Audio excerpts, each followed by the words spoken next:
The Burlington Public Library has been providing various activities and special events for young and old. This year, they are bringing back the Burlington Reads Program. We've been doing Burlington Reads since, I believe, 2009 was the inaugural year for Burlington Reads. So 10 years later, here we are. We do it once every 2 years.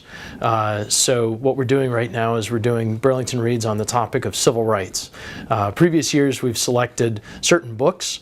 Other years, we've selected topics. And so this year, we decided to mesh the two together and select a topic with two titles that we'll be reading. Within the program, the library discusses topics that are related to the modern era. I think this topic of civil rights is partially back in the zeitgeist. That's partially why we chose it, because it's something that people are aware of, and I feel like that leads to good discussion.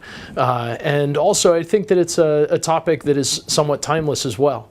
We've seen civil rights from the 50s, and we see differences in how we discuss civil rights now, where we were then, where we are now.